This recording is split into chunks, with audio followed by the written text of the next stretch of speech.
Presenting the classics of Sam P. Chaladurai. Sam P. Chaladurai அவர்களின் போதனை களஞ்சியத்திலிருந்து.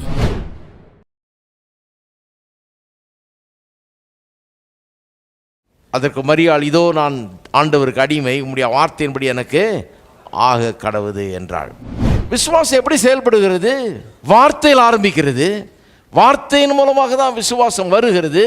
ஒரு மனுஷன் என்றைக்கு அந்த வார்த்தையை ஏற்றுக்கொள்கிறானோ, அதை விசுவாசிக்க முடியாது, தன்னுடைய உள்ளத்தை திறந்து அந்த வார்த்தையை ஏற்றுக்கொண்டு உம்முடைய வார்த்தையின்படியே எனக்கு ஆக கடவுதுன்னு ஒரு மனுஷன் ஏற்றுக்கொள்கிறானோ, அன்றைக்கு அந்த விசுவாசம் அவனுக்குள்ளே வேலை செய்ய ஆரம்பிக்கிறது. அப்போ உங்களுடைய வார்த்தையின்படியே எனக்கு ஆக கடவுதுன்னு எப்போ வாயத்திறன்னு சொன்னாலோ அன்னைக்கு she put into effect the law of faith. விசுவாசம் என்னும் பிரமாணத்தை தன்னுடைய வாழ்க்கையில் இயங்க பண்ணிவிட்டாள். சுவிட்ச் ஆன் பண்ணுறா. வசனத்தை கேட்க கேட்க கேட்க உறுதி உள்ள வந்துடுது. உறுதி உள்ள வந்துருச்சுன்னா நிச்சயமாக எதிர்காலம் உண்டா. எண்ணத்தை குறித்த உறுதி உண்டாகுதோ அந்த காரியம் உறுதியாக நடக்கும். கண்டிப்பாக எதை குறித்த உறுதி உங்களுக்குள்ள முதல்ல உறுதி தான் உண்டாகிறது, காரியம் ஒன்றும் உண்டாகலை. முதல்ல உறுதி மட்டும்தான் உண்டாகிறது. அந்த உறுதிக்குள்ளேயே காரியத்தை நிச்சயமாக உங்களுக்கு தரக்கூடிய சக்தியும் அதுலேயே இருக்குது. இப்படி தான் கர்த்தர் வச்சுட்டாரு. முதல்ல அந்த அஷூரன்ஸ் தான் உண்டாகிறது, கன்விக்ஷன் தான் உண்டாகிறது. அதுதான் முதல்ல உண்டாகுது. ஒன்றும் காரியம் உண்டாகலை. சுகத்தை குறித்த அஷூரன்ஸு, சுகத்தை குறித்த ஒரு நிச்சயம், சுகத்தை குறித்த ஒரு உறுதி தான் உண்டாகிறது. ஒழிய சுகம் உண்டாகிறது இல்லை. முதல்ல உறுதி உண்டான பிறகு அந்த உறுதி தான் சுகத்தை கொண்டு வருகிறது. உறுதியில் தான் ஆரம்பிக்கணும். அந்த உறுதி எங்கேருந்து வருது? கர்த்தருடைய வார்த்தையிலிருந்து வருது. ஏனென்றால் அந்த கர்த்தருடைய வார்த்தையில் தான் கர்த்தர் என்ன பண்ணியிருக்கார், அந்த உறுதியை வச்சிருக்கிறார். பாருங்க, இது எப்படி வேலை செய்யுதுன்னு சொல்கிறேன். திருப்பவும் ஆதியாகமம் 1ஆம் அதிகாரம். ஏன்னா எப்படிங்க அவர் சொல்கிறாரு, கர்ப்பவதியாகி ஒரு குமாரனை பெறுவாய். இந்த பெண் திருமணம் ஆகாத ஒரு பெண். சொன்னதுனால ஆயிடுமா? சொன்னதை உறுதியாக நம்பினதுனால ஆயிடுமா? அவர் சொன்னார், அந்த வார்த்தையை உறுதியாக நம்பினாருன்றீங்க. இவளுக்குள்ளே உறுதி வந்துருச்சு, நிச்சயமாக நடக்கும்னு. ஏன்னா அவர் சொன்ன வார்த்தை ஒன்றும் வல்லமை இல்லாமல் இருக்கிறது இல்லை. எல்லா வார்த்தையிலையும் வல்லமை இருக்குது. அதை சொன்னதை நிறைவேற்றக்கூடிய வல்லமை அதுக்குள்ளேயே இருக்குதுங்கிறீங்க. அப்போ அதை அவை ஏற்றுக்கொண்டு உங்களுடைய வார்த்தையின்படி எனக்கு ஆக கடவுள்னு குழந்தை ஆகிடுமா? உண்டாயிடுமா? அது எப்படி உண்டாகும்? இது என்னது? இது எப்படி உண்டாகும்? எப்படி உண்டாகும் காமிக்கிறேன் பாருங்கள். ஆவிக்குரிய பிரமாணங்களை பற்றி பேசுகிறோம் இல்லையா? விசுவாசம் என்னும் பிரமாணத்தை பற்றி இன்னொரு பிரமாணத்தை சொல்கிறேன். 11ஆம் வசனம். அப்பொழுது தேவன் பூமியானது புல்லையும் விதையை பிறப்பிக்கும் பூண்டுகளையும் பூமியின் மேல் தங்கள் தங்கள் விதைகளுடைய கனிகளை தங்கள் தங்கள் ஜாதியின்படியே கொடுக்கும் கனி விருட்சங்களையும் முளைப்பிக்க கடவுது என்றார். அது அப்படியே ஆயிற்று. பூமியானது புல்லையும் தங்கள் தங்கள் ஜாதியின்படியே விதை பிறப்பிக்கும் பூண்டுகளையும் தங்கள் தங்கள் ஜாதியின்படியே தங்களில் தங்கள் விதைகளுடைய கனிகளை கொடுக்கும் விருட்சங்களையும் முளைப்பித்தது. தேவன் அது நல்லது என்று கண்டார். இதில் என்னத்தை கவனிக்கணும்னா, பூமியின் மேல் தங்களில் தங்கள் விதையுடைய கனிகளை, அதாவது தங்கள் தங்கள் ஜாதியின்படியே விதையை பிறப்பிக்கும் பூண்டுகள். அதாவது கர்த்தர் ஆதியில் எல்லாத்தையும் உண்டாக்குன போது, புல் பூண்டுகள் எல்லாம் உண்டாக்குன போது ஒரு பிரமாணத்தை இந்த பூமியில் வச்சார். என்ன பிரமாணம் அது? விதை அதுக்குள்ளேயே இருக்குது, செடிக்குள்ளேயே விதை இருக்குது. அந்த விதையை எடுத்து நீங்கள் விதைச்சா அது தன் ஜாதியின்படியே பிறப்பிக்கும். Every thing produces after its own kind. அது தன் ஜாதியின்படியே பிறப்பிக்கும். கர்த்தர் என்ன பிரமாணத்தை வச்சிருக்கிறாரு? எல்லாத்தையும் உண்டாக்கும் போது ஒவ்வொன்றையும் விதையுடைய தான் உண்டாக்கி இருக்கிறார். ஒரு செடிக்குள்ளேயும் விதையை அதுலேயே வச்சுட்டாரு. அந்த விதைக்குள்ளே எப்படிப்பட்ட ஒரு சக்தி இருக்குது? தன் ஜாதியின்படியே தன்னை போலவே பிறப்பிக்கக்கூடிய சக்தி அந்த விதைக்குள்ள இருக்கிறது. எத்தனை பேருக்கு புரியுது? எல்லா செடிகளுக்குள்ளேயும் விதையை வச்சுட்டாரு. அந்த விதைக்குள்ள என்னத்தை வச்சுட்டாரு? தன் ஜாதியின்படி தன்னை போலவே இன்னும் அதிகமாய் பிறப்பிக்கக்கூடிய சக்தியை உள்ளே வைத்துட்டார். அப்போ வசனமும் ஒரு விதை என்று தான் வேத வசனம் சொல்லுகிறது. விதைக்கிறவன் வசனத்தை விதைக்க புறப்பட்டான். அப்போ வசனம் என்ன? விதை. அது நல்ல நிலமாகி இருதயத்தில் விழுந்து 30, 60, 100 பலன் கொடுத்தது. அப்போ விதையை இருதயத்தில் விதைக்கலாம். அது என்ன பண்ணுமா? பலனை கொடுக்குமா. இப்போ என்ன பண்ணிட்டு இருக்கிறோம்? வசனத்தை என்ன பண்ணிட்டு இருக்கிறோம்? இருதயமாகிய நிலத்தில் விதைச்சிட்டு இருக்கிறோம். வசனம் வந்து விதையாக இருக்குது, அது பலன் கொடுக்கிறது. அப்போ நான் சொல்கிறேன், இந்த விதை எப்படிப்பட்ட விதை? அது தன் தன் ஜாதியின்படியே பிறப்பிக்கக்கூடிய விதை. அப்போ அந்த வசனத்தில் என்ன இருக்குதோ அதன்படியே அது முளைப்பிக்கிறது. அதுதான் அதனுடைய அர்த்தம். It produces after its own kind. தன் தன் ஜாதியின்படி பிறப்பிக்கக்கூடிய விதைன்னு சொன்னால் அந்த வசனம் என்ன ஜாதி? நான் சொல்கிறேன், நானே உன் பரிகாரியாக கர்த்தர்ன்ற வசனம் எந்த ஜாதிங்க? சுகம் அளிக்கிற ஜாதி. அது சுகத்தை உண்டாக்கும். ஐஸ்வர்யத்தை சம்பாதிக்க பலனை கொடுக்கிறவர் கர்த்தர் என்கிறது எந்த ஜாதி? அது ப்ராஸ்பரிட்டி ஜாதி. அது ஹலோ, ஜாதி ஜாதியா பிரிக்கணும் வசனத்தை. வசனம் விதையா இருக்கிறது. இந்த வசனங்களை ஜாதி ஜாதியா பிரிக்கலாம். நம்ம கர்த்தருடைய நாமத்தை நோக்கி தொழுது கொள்ளுகிறவர்கள் அல்லது கர்த்தருடைய நாமத்தை நோக்கி கூப்பிடுகிறவர், ஆங்கிலத்தில் அப்படி வருது, they that call upon the name of the Lord shall be saved. அவருடைய நாமத்தை நோக்கி கூப்பிடுகிறவர்கள், அவருடைய நாமத்தை தொழுது கொள்ளுகிறவர்கள் ரட்சிக்கப்படுவார்கள். அது எந்த ஜாதி? ரட்சிப்பு ஜாதி. அது உங்களுக்கு என்ன வேணும்? எதன்படி வேணும்? உங்களுக்கு என்ன விதமான காரியத்தை நீங்கள் எதிர்பார்க்குறீங்க? நம்பப்படுகிறவைகள் என்ன? ரட்சிப்பு உண்டாகணுமா? அந்த ஜாதி விதையை எடுத்து விதைச்சா ரட்சிப்பு உண்டாகிறது. சுகம் வேண்டுமா? சுகம் ஜாதி விதை இருக்குது. உன் அப்பத்தி தண்ணீரை ஆசீர்வதித்து வியாதியை விலக்குவேன், ஆயுச நாட்களை பூரணப்படுத்துவேன். பிள்ளை வேணுமா? அதுக்கு ஒரு ஜாதி வசனம் இருக்குது. கற்பத்தின் கனியை ஆசீர்வதிக்கிறவர் அவர், உன் தேசத்தில் மலடு. ஜாதி ஜாதியாக இருக்குதுங்க. ஹலோ, இருக்கிறீங்களா?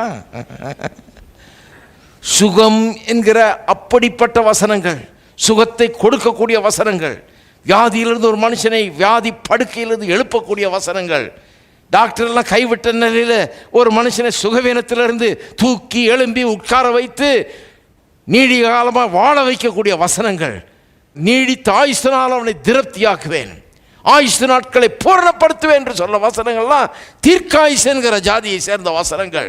இப்படிப்பட்ட வார்த்தைகள் இருக்கிறது. ஹலோ, இருக்குது வசனம்.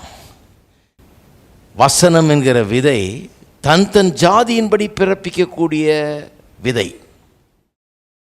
வசனத்தை கடவுள் அப்படி வச்சுட்டா இருப்பாருங்க.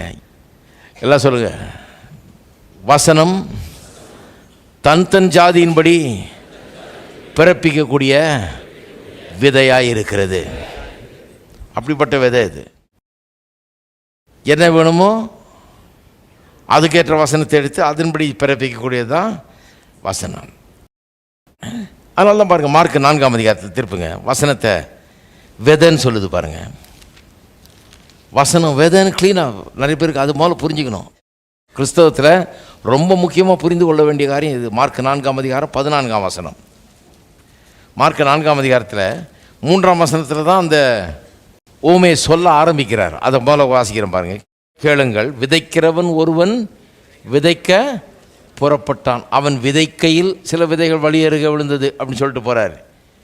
சில விதை முள்ளுள்ள இடங்கள் விழுந்தது, சில விதை நல்ல இடத்தில் விழுந்தது அப்படின்னு சொல்கிறாரு. சொல்லிவிட்டு இதுக்கு அர்த்தம் என்னன்னு கேட்குறாங்க. அங்கே வேற ஒன்றும் சொல்லலை, வார்த்தை தான் விதைன்னெலாம் சொல்லலை, வசனம் தான் விதைன்னெலாம் சொல்லலை. விதைக்கிறவன் விதைக்க புறப்பட்டான்னு சொல்லிட்டு சிலது நல்ல இடத்துல விழுந்தது, சிலது முள்ளுள்ள இடங்களில், சிலது வழியருக விழுந்தது, அப்படி தான் சொல்கிறாரு. விளக்கம் கேட்ட உடனே விளக்கம் சொல்கிறாரு பாருங்க. 14ஆம் வசனத்துலேருந்து அந்த ஓமையை விளக்குறாருங்க. என்னங்க விதைக்கிறவன் விதைக்க புறப்பட்டான், நீ என்னத்தை விதைக்கிறான், என்ன சொல்கிறீரு, என்ன அர்த்தம் கேட்டால் சொல்கிறாரு, விதைக்கிறவன் வசனத்தை விதைக்கிறான். க்ளீனாக விளங்குது. யாரை விளங்கலன்னு சொல்லவே முடியாது. எதை விதைக்கிறான்? வசனத்தை விதை. அப்போ எத்தனை பேர் நம்புறீங்க? வசனம் வந்து ஒரு விதை. விதைக்கிறவன் வசனத்தை விதைக்கிறான்னா இதை விட ஒரு வசனம் இருக்க முடியாது. வசனம் ஒரு விதைன்னு சொல்கிறது. வசனம் விதை என்ற கான்செப்டை புரிந்து கொள்ளனா கிறிஸ்தவ வாழ்க்கை ஆரம்பிக்கவே முடியாது பாருங்க. ஏன்னா உங்களுடைய எதிர்காலத்துக்கான விதையே வசனம் தான். வசனம் விதை என்று எண்ணி விதை என்கிற விதத்தில் அந்த வசனத்தை அணுகினால்தான் ஒரு புதிய எதிர்காலத்தை உண்டாக்க முடியும். வசனம் விதை என்று எண்ணி விதை என்கிற விதத்தில் வசனத்தை அணுகினால்தான் சுகத்தை உண்டாக்க முடியும். வசனம் விதை என்கிற அந்த எண்ணம், அந்த கருத்து ஆழமாய் பதிய வேண்டும். இல்லைன்னா கிறிஸ்தவ வாழ்க்கை ஆரம்பிக்கவே முடியாது. நிறைய பேர் நினைக்கிறாங்க ஞானசானம் எடுத்துட்டா கிறிஸ்தவ வாழ்க்கை ஆரம்பிச்சிடுச்சு. இல்லை, இங்கே வரணும். வசனம் ஒரு விதை. இந்த விதைகளை கர்த்தர் எனக்கு என்னெல்லாம் வேண்டுமோ அதை பிறப்பிக்கும்படியாக கர்த்தர் எனக்கு தந்திருக்கிறார். நல்லா கவனிக்கிறீங்களா? இது தேவனுடைய ராஜ்யத்தை குறித்த ஊமை சொல்கிறாரு. இந்த ஊமையை வழங்கிக்கலன்னா மீதி எந்த ஊமையை வழங்க போகிறேன்றார். எந்த ஊமையும் உனக்கு விளங்காது. இந்த ஊமை தேவனுடைய ராஜ்யம் எப்படி இயங்குகிறது என்பதை குறித்த ஊமை. தேவனுடைய ராஜ்யம் எப்படி வேலை செய்யுது, எப்படி இயங்குகிறது பாருங்கள். இந்த உலகத்தில் ஒரு ராஜ்யம் இருக்குதுன்னா அந்த ராஜ்யத்தை சேர்ந்த மக்களுடைய அத்தனை தேவைகளை சந்திக்கிறதுக்கு தான் அந்த ராஜ்யம், இல்லையா? ஒரு நாடு, அதுக்கு ஒரு தலைவர் இருக்கிறாருன்னா என்ன திட்டம் போடுறாங்க, எப்படியெல்லாம் வேலை கொடுக்குறது எல்லாருக்கும், எப்படியெல்லாம் எல்லாருக்கும் சம்பளம் வர்ற மாதிரி செய்கிறது, எப்படி எல்லாருக்கும் சுகாதாரம், எப்படி எல்லாருக்கும் படிப்பு, எப்படி எல்லாருக்கும் எல்லாம் உண்டாக செய்கிறது, அதுதான் அவங்க வேலை. அந்த ராஜ்யம் அவருடைய தேவைகள் எல்லாத்தையும் சந்திக்கிறது, இல்லையா? நாடு ஜனங்களுடைய தேவைகள் எல்லாம் சந்திக்கப்பட்டிருக்குதான்னு பார்க்குறது தான் நாட்டை ஆளுகிறவர்களுக்கு அழகு, இல்லையா? அதுதான் அவங்க செய்கிறாங்க. நான் சொல்லுகிறேன், தேவனுடைய ராஜ்யம் இந்த உலகத்தின் ராஜ்யங்களை காட்டிலும் அற்புதமாய் உங்களுடைய அனைத்து தேவைகளை சந்திக்கக்கூடிய ராஜ்யமாக இருக்கிறது. உங்களுடைய ஆவி, ஆத்மா, சரீரம், குடும்பம், பொருளாதாரம் என்று எல்லா தேவைகளும் தேவனுடைய ராஜ்யம் அற்புதமாய் சந்திக்கக்கூடிய ராஜ்யமாக இருக்கிறது. இந்த உலகத்தின் ராஜ்யங்களில் பல கஷ்டங்கள், சில நேரத்தில் ரிசெஷன், இன்ஃப்ளேஷன், எங்கேயோ அமெரிக்காவில் நடக்கிறது இங்கே வந்து அடிக்குது நம்மளை, எங்கேயோ இன்னொரு நாட்டில் நடக்கிறது, ஒரு தொழிலில் படுற அடி மற்ற எல்லா தொழிலையும் பாதிக்குது, பொருளாதாரத்தையே பாதிக்கிறது. எதோ சூழ்நிலைகள்லாம், இயற்கை சூழ்நிலைகள், அது இதுன்னு எதோ பாதிக்குது, பொருளாதாரத்தை கஷ்டத்தை உண்டாக்குது. தேவைகள் சந்திக்கப்பட முடியாதபடிக்கு, போதுமான அளவுக்கு தேவைகள் நிறைவேற முடியாதபடிக்கு கஷ்டம் உண்டாகுது, குறைகள் உண்டாகிறது, இல்லையா? இல்லாமல் உண்டாகிறது, எல்லாம் உண்டாகிறது. ஆனால் தேவனுடைய ராஜ்யத்தில் அதெல்லாம் கிடையாதுங்க. தேவன் சர்வ வல்லவராக இருக்கிறார். இயற்கை சூழ்நிலைகள் தேவனுடைய ராஜ்யத்தினால் உண்டாகிற செழிப்பை தடுக்க முடியாது. ஏன்னா இயற்கை சூழ்நிலைகள்லாம் மேற்கொள்ளுகிறவர் தேவன். இந்த வார்த்தை இயற்கை சூழ்நிலைகள்லாம் மேற்கொள்ளுகிறது.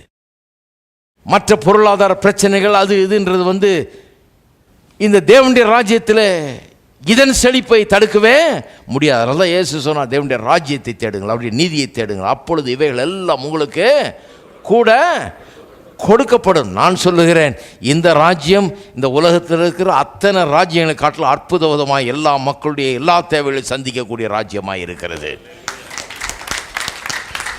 அப்போ எப்படி சந்திக்கிறது, எப்படி இந்த ராஜ்யம் சந்திக்கிறது? வசனம் விதைக்கப்படுவதன் மூலமாக தான். அதுக்கு ஒரு சிஸ்டம் வச்சிருக்கிறாங்க. எப்படி சந்திக்கப்படுகிறது? இந்த வசனம் உள்ள போகணும். இந்த வசனம் அது தன் ஜாதியின்படி பிறப்பிக்கும் என்கிற ஒரு பிரமாணத்தை கர்த்தர் ஏற்படுத்தி வச்சிருக்கிறார். அதன்படி தான் பிறப்பிக்கிறது. இந்த ராஜ்யத்தில் ஒரு சிஸ்டம் இருக்குது. அது என்னன்னா, இந்த வசனத்தை எடுத்து உங்களுக்கு என்ன வேணுமோ அதுக்கேற்ற வசனத்தை உங்களுடைய உள்ளத்தில் விதைச்சி, அதுக்கு தண்ணீர் பாய்ச்சி, அதுக்கு களை எடுத்து, அது பிசாசு எடுத்துகிட்டு போயிடாதபடிக்கு அந்த விதையை பாதுகாத்து அங்கே வச்சு எல்லாம் பண்ண வேண்டியதை பண்ணால் நிச்சயமாக அது 30, 60, 100 பலனை கொடுக்கும். ஆரம்பத்தில் தேவன் ஏதேன் தோட்டத்தை உண்டாக்குனார். ஏதேன் தோட்டத்தை உண்டாக்கி அதில் ஏதேன் தோட்டத்தை உண்டாக்குனார்னா மனுஷனுக்கு தேவையான அத்தனையும் அங்கே உண்டாக்கி வச்சார், இல்லையா? 2ஆம் அதிகாரத்தை வாசித்து பாருங்கள். ஏதேன் தோட்டத்தை பற்றிய விளக்கம். மரம், செடி, கொடிகள், பல வகைகள், மிருகங்கள், பறவைகள், பொன் விளைகிற பூமி, நதிகள், 4 நதி, இப்படின்னு கதையாக போகுதாங்க. அவ்வளோத்தையும் உண்டாக்கிட்டார். மனுஷனுக்கு என்னெல்லாம் தேவையான அத்தனையும் தூக்கி உள்ளே வச்சிட்டார் மனுஷனுக்கு. இன்னும் கேட்டால் நான் சொல்கிறேன், மனுஷனுடைய வெறும் பொருளாதார தேவைகள் மட்டும் இல்லை, அவன் நித்திய ஜீவனை வேணும்னா கூட அங்கேயே வச்சிட்டார். ஜீவ விருட்சம் என்ற ஒரு ஜீவ விருட்சத்தை அங்கேயே வச்சிட்டார். அவன் நித்திய ஜீவனே அடையும்படியாக நித்திய ஜீவனுக்கு அவனுக்கு என்னெல்லாம் தேவையோ அதையும் அந்த ஏதேன் தோட்டத்தில் வச்சு தான் உண்டாக்குனார். அப்போ ஏதேன் தோட்டம் என்கிறது என்ன? மனுஷனுடைய அனைத்து தேவைகளுக்கும் வேண்டிய அத்தனையும் அங்கே வைக்கப்பட்டிருக்கிறது. வெறும் பொருளாதார உலக பிரகாரமான தேவைகள் மட்டுமல்ல, வெறும் தண்ணி, பொண்ணு, வெள்ளி, வெறும் மரஞ்செடி கொடிகள் அது மட்டும் இல்லை, நித்திய ஜீவனுக்கான ஜீவ விருட்சத்தின் கனியும் அங்கே வைக்கப்பட்டிருக்கிறது. அவன் எடுத்து அதை புசித்து பயனடைந்திருக்கலாம். நித்திய ஜீவனே அடைந்திருக்கலாம். அவன் எல்லாம் அங்கே வைக்கப்பட்டிருக்கிறது. மனுஷனுக்கு ஆவி, ஆத்மா, சரீரம் எல்லாவற்றிலும் தேவையான அத்தனை காரியங்களும் அங்கே வைக்கப்பட்டிருந்தது. பாவம் செஞ்ச உடனே அந்த தோட்டத்தை விட்டு அவன் வெளியே அனுப்பப்படுகிறான். இயேசு வந்து கல்வாரி சிலுவையில் மரித்து இப்போ தேவன் ஒரு ஏதேன் தோட்டத்தை உண்டாக்கியிருக்கிறார். அது எங்கே வச்சிருக்கிறார் தோட்டத்தை? எங்கேயோ ஈராக்கில் கொண்டு போய் ஒரு மூலையில் வச்சில்ல. நம்மெல்லாம் எப்படி போகிறதுங்க? அங்கே வச்சுட்டு அங்கே போ, அங்கே ஓடுது நதி, அங்கே போ, அங்கே விளையுது பொண்ணு, அங்கே போ, அங்கே மரஞ்செடி கொடிகள்லாம் இருக்குது, அங்கே போ. அதுதான் ஏதேன் தோட்டமாக்குன்னு சொல்லலை. எல்லாரும் அப்போ பிளேனுக்கு டிக்கெட் வாங்கிட்டு உட்காந்துட்டு இருக்கணும். போக முடியாதவங்களாம் அவ்வளோதான், அம்போவாயிடும் இல்லையா? அவர் என்ன பண்ணார்? இந்த தடவை ஏதேன் தோட்டத்தை உள்ளத்திலேயே வச்சிட்டார். இருதயத்தை அப்படிப்பட்ட ஒரு தோட்டமாக்கி விட்டார். நம்முடைய இருதயமாகிய நிலம், இப்படிதான் வேதவசனம் சொல்லுது. இருதயத்தை நிலம்னுது. தோட்டத்தை கொண்டு இங்கே வச்சுட்டார். இப்போ இங்கே வச்சுட்டு விதையை இங்கே கொடுத்துட்டாரு. ஹலோ, ஏதேன் தோட்டத்தில் தன் ஜாதியின்படி விளையக்கூடிய எல்லா செடிகளையும் வச்சார் பாருங்க. அவர் என்ன பண்ணிட்டாரு? இப்போ தோட்டத்தை நான் இங்கே வச்சிடறப்பா, வசதியாக உங்கள் வீட்டில் உட்காந்துட்டே பண்ணலான்னு என்றார். எங்கேயும் போய் ஆற்றில் லைனில் நிற்க வேண்டியதில்லை. எல்லா ஊழியை காட்டி போய் தலையை நீட்ட வேண்டியதில்லை. யாராவது நமக்கு செய்வாங்களா, இவங்க பண்ணுவாங்களா, அவங்க பண்ணுங்களான்னு காத்துட்டு இருக்க வேண்டியதில்லை. அவங்க தயவு இவங்க தயவெல்லாம் உனக்கு தேவையில்லை.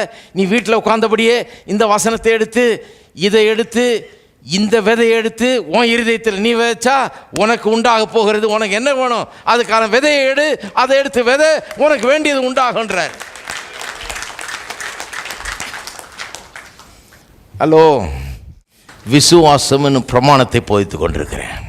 விசுவாசம் கேள்வியினால் வரும், கேள்வி தேவனுடைய வசனத்தினால் வரும். இதை கேட்டால் வாழ்வு வந்துடும். இதை கேட்டால் புதிய எதிர்காலத்தை உண்டாக்கிடலாம். இதை கேட்டால் எல்லா தேவையும் சந்திக்கப்படும். இந்த தேவனுடைய ராஜ்யம் குறைவற்ற ராஜ்யம். இது ஐஸ்வர்யத்தின் ராஜ்யம். இதில் எந்த குறைவும் கிடையாது, எந்த தாழ்ச்சியும் கிடையாது. இதில் எதற்கும் பஞ்சமில்லை. சுகத்திற்கு பஞ்சமில்லை, சாப்பாட்டுக்கு பஞ்சமில்லை, வேலைக்கு பஞ்சமில்லை, பணத்துக்கு பஞ்சமில்லை. பயப்படாமல் சொல்லணும். அதெல்லாம் கொஞ்சம் மாமிக்கு சொல்லுங்க பிரதர். வீட்டுக்கு பஞ்சமில்லை, காருக்கு பஞ்சமில்லை, எதற்கும் பஞ்சமில்லை. எல்லாவற்றையும் பெற்றுக் கொள்ளலாம். ஏனென்றால் இது தேவனுடைய ராஜ்யம்.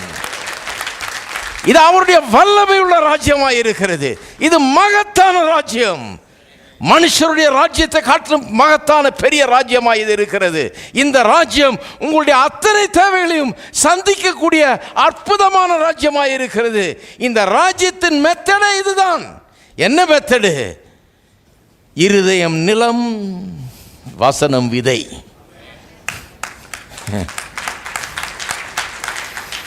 என்ன வேணுமோ அதுக்கேற்ற வசனத்தை விதைச்சா என்ன வேணுமோ அது உண்டாயிடும். ஆதியிலே வார்த்தை இருந்தது என்கிறது போல. ஆகவே கிறிஸ்தவ வாழ்க்கையில் முதல்ல வார்த்தை இருக்கணும். வார்த்தையை வச்சு தான் வாழ்க்கையை ஆரம்பிக்கணும். வார்த்தையை வச்சு தான் உங்களுக்கு புதிய எதிர்காலம் உண்டாக போகிறது. வார்த்தையை வச்சு தான் உங்களுக்கு சுகம் உண்டாக போகிறது. வார்த்தையை வச்சு தான் உங்களுடைய காரியங்கள் மாறப்போகிறது. வார்த்தையை வச்சு தான் குடும்பம் நல்லாக போகிறது, குழப்பங்கள் நீங்க போகிறது. வார்த்தையை வச்சு தான் அந்த ஒழுங்கின்மை, வெறுமை, இருளை கர்த்தர் போக்குனார் பாருங்கள். அதுபோல் நீங்களும் போக்க போகிறீர்கள். வெளிச்சத்தை கொண்டு வர போகிறீங்க. எல்லா நல்ல காரியங்களால் உங்களுடைய வாழ்க்கையை நிரப்ப போகிறீங்க. வார்த்தையை வச்சு தான். இதுதான் ஆவிக்குரிய வாழ்க்கை.